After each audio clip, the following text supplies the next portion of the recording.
Greetings. Welcome back to the channel. I'm also welcoming myself back because it's been a while. Actually, it's probably only been 2 weeks, but who's counting? Anyway, I've been reflecting on my business. I've been self-employed since 2001. I've done a whole lot of different things, but for a while there, I was doing pretty good consulting. Now, I wasn't the busiest person in the world as far as basically having a long-term gig for 4 or 5 years. I had a number of gigs, but the longest one only lasted 18 months. One lasted 13 months. Another one lasted 6 months. And that was kind of the standard. And I started to realize pretty much over the last month or so that I wasn't really prepared for the kind of self-employment that I did. And I thought I would share that with some of you if you're thinking about becoming self-employed, or if you're wondering what it's like trying to go self-employed. And at least on a couple of these, you're probably not going to be able to identify with my issue, but it's something to think about. So what I'm about to give you are the 5 reasons why my business hasn't been as successful as I had hoped it would be. And here we go. So the first one is I was in the wrong industry, and it's totally different than any other industry. So I'm a healthcare finance consultant. That means my clients are mainly hospitals. And I get paid well when I get a gig. But the thing is, there's less than 6,000 hospitals in the United States. That's it. And they're not close. I mean, I live in the Syracuse area, and right now we have 3 hospitals, maybe 4, depending on, who you're asking. Maybe down to 2 if the federal government allows it. Still, you don't have a bunch of communities across the country where there's more than one hospital that's in the area. Most hospitals are at least 30 miles away from each other. Some are 100 miles away from each other. So it's a tough industry because there's a lot of work that needs to be done, but they're spaced way out as opposed to any other industry. For instance, if you work at Walmart, there's Walmarts everywhere. There's management everywhere. There's always room, if you're smart enough, if you work hard enough, in almost any kind of retail industry to move up the ladder. My dad was able to do that, and Dad spent 26 years in the military, and he had to get a high school diploma after he got out because he didn't finish high school. And yet Dad still was able to do all this stuff. That never could have happened for me because I needed to have a high school diploma. I had to be able to type at least 35 words a minute, and I had to pass an aptitude test just to get the job I got. Luckily, I was way ahead of all that stuff, but still, I would have had a lot of trouble getting in initially. But my skills don't relate anywhere else. So I'm kind of stuck in healthcare. Luckily, I do some writing. I've done some writing on the side. I've built some websites. I don't do pretty, though. And that's what folks started to want after a time when I was doing them. And so I pretty much had to give up that business. But healthcare definitely put me way behind anybody else who decided that they wanted to try self-employment. That's number 1. Number 2, I didn't understand marketing or advertising. So here's the thing about hospitals. Remember I mentioned how most hospitals are the only one in their area. You have bigger cities where you might have more than one hospital, but in general, most hospitals are it. If you're it, you really don't have to do a lot of advertising or marketing. So when I first was in healthcare, a lot of hospitals had that position, but they really didn't have anything they could do. They might send out some kind of mailers to the people in the neighborhood saying, that they're doing a special event. But those were in the days before you had computers where you could get email addresses and send stuff out. And at that point, a lot of marketing was cut. Now, in cities like New York City or Philadelphia, where, there's a whole bunch of hospitals, yes, they do have to have marketing people, and they put stuff on TV. Even here in Syracuse, without having a bunch of them, you will sometimes have these things that come out saying, okay, this hospital just opened up this new cancer center, or this hospital here just brought in these fantastic surgeons from such and such a place who are now affiliated with this particular hospital. Those are big deals, but you don't have a lot of that. There's just nothing you can really do about that. So when I decided to go self-employed, I knew nothing about it. This was back in 2001. The internet was still kind of new. I didn't know how to advertise. It never really occurred to me. Yes, I'd seen commercials on TV, but I knew I wasn't doing that. I had stopped reading the newspaper a few years earlier, so I totally forgot how that worked. And I was just a mess. So what I did is I went out and I bought this paper with these plackets where you could create your own brochures. And I created my own brochures. And I actually still have some copies of them on my computer. And oh my goodness. And, you know, you're working it somewhere else, because I also do leadership and diversity education. So I would create those kind of things and I would send them out to all these different places. And they just had to wonder, who is this person who's sending me these childish looking things? But that's all I knew. It took me probably, well, at least 3 years before I got a better understanding of how marketing should work and how advertising should work. But that put me way behind the 8 ball. And one of the weird things is that I got my first real good gig around the time I learned that. And then I got a few gigs in a row. And I never got to put any of that into practice. I'm not mad at that, because I got some good gigs.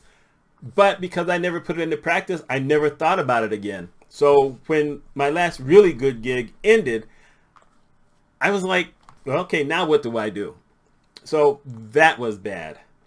The third thing is that I didn't have, well, I only had a specific skill set for the folks I needed to work with. So for instance, I am a healthcare revenue cycle consultant. I also do leadership and diversity, and I could do that for hospitals also, but let's stick with the revenue cycle. So it's a specific skill. I understand the entire revenue cycle. I understand medical billing, although at this point I haven't sent out a medical bill in 15, 16 years. So things have changed a lot then. But I know the stuff that I know, but it's a very specific skill set. So I'm not qualified to be a chief financial officer or an administrator. There's a lot of things I'm not qualified for. And unfortunately, there's not a lot of hospitals that have the services that I do. They don't have a person who actually does that. And so if I try to call someone or I send a letter, they have absolutely no idea what I'm talking about. That's a problem.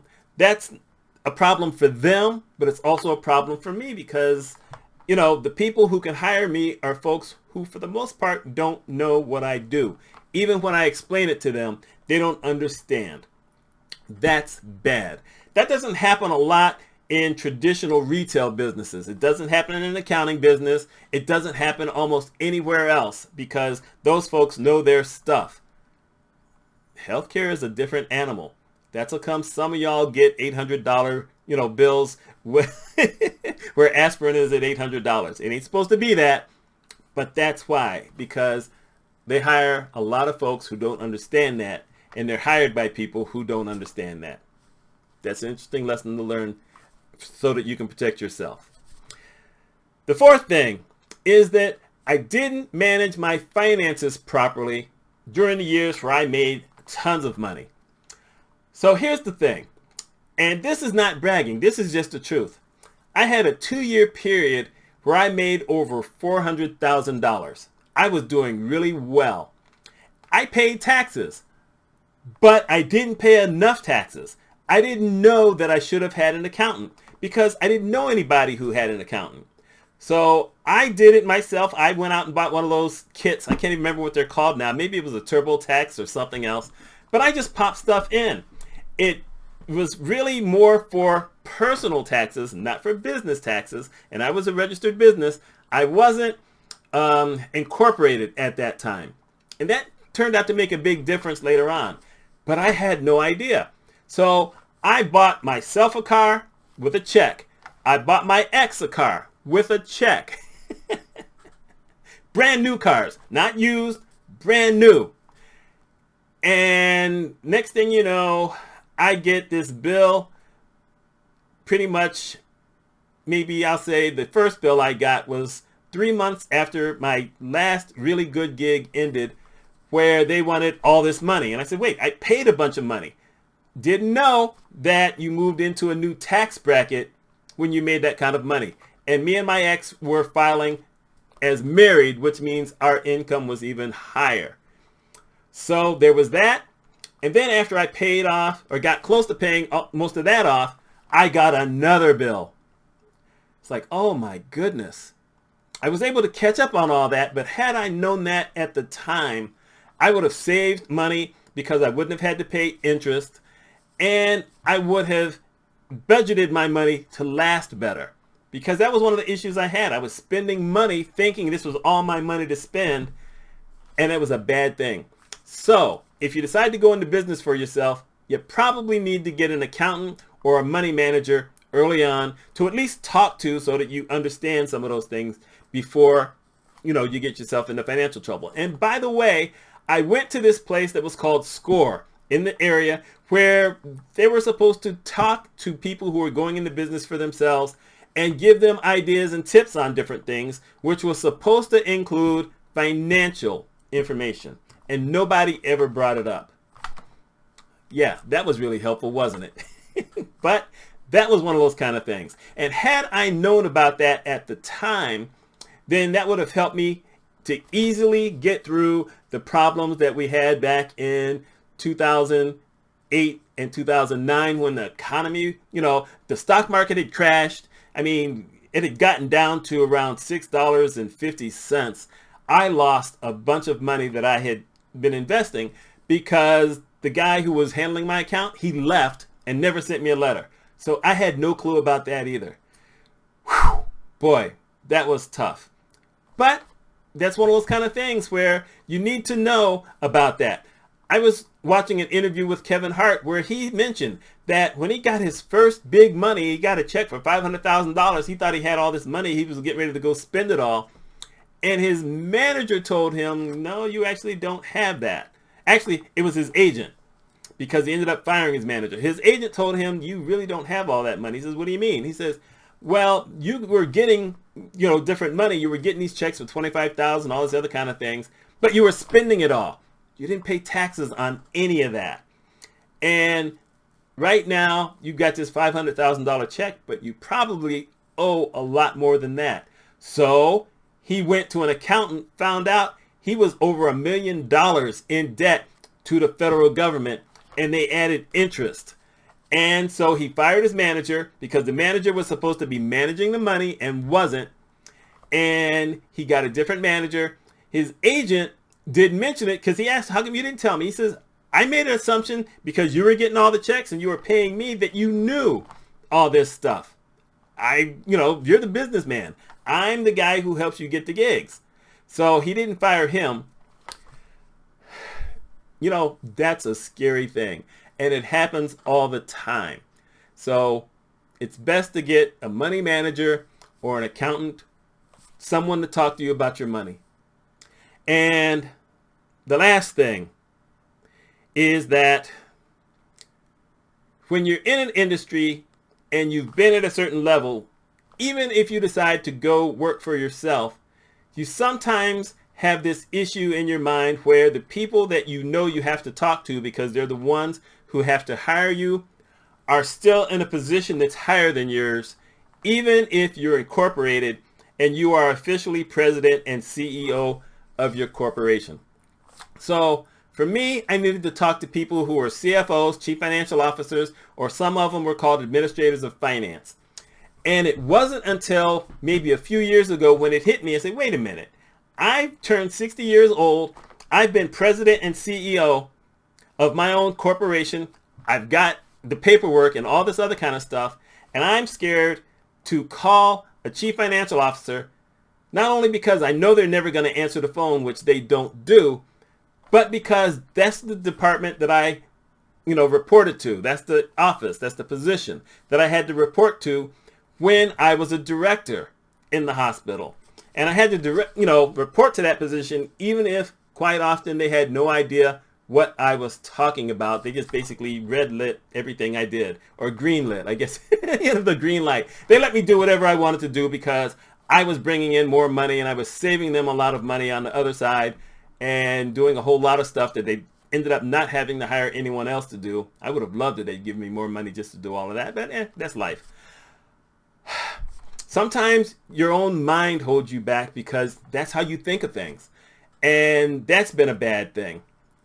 And I have picked up the phone and called certain hospitals, but I haven't called the really big ones because my mindset says, well, they're quote unquote so important, they're never going to talk to me. And that's a horrible way to do it.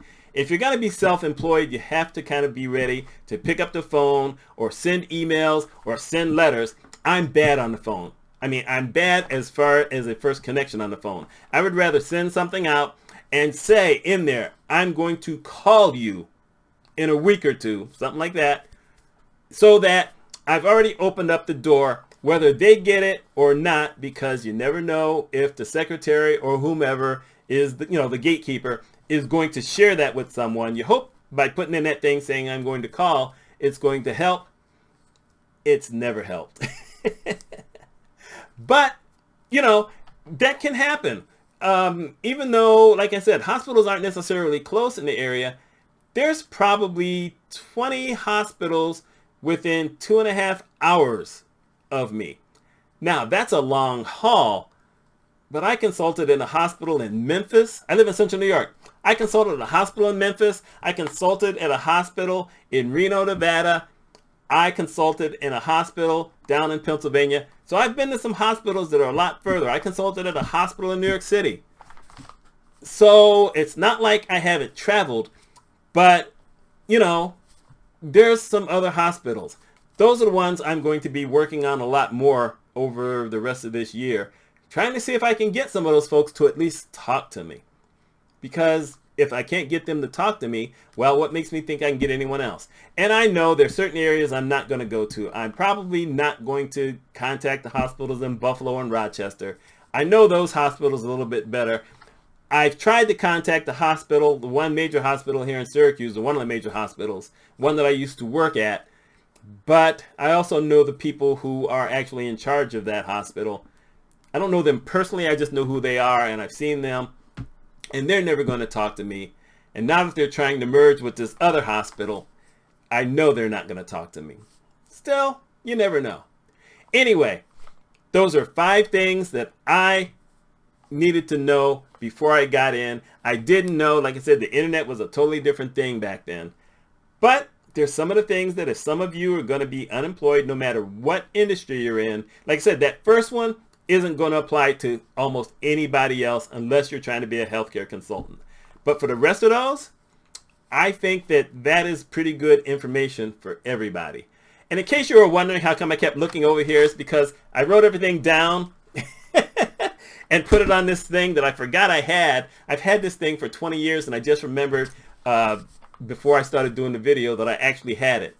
So that way I could read it. You got to do what you got to do. Anyway, there you go. My name is Mitch Mitchell. Let me know what you think. And I put timestamps on there so no one can fuss that I made you try to watch the entire video, which you probably didn't watch, when you only wanted to focus on one thing. Y'all take care.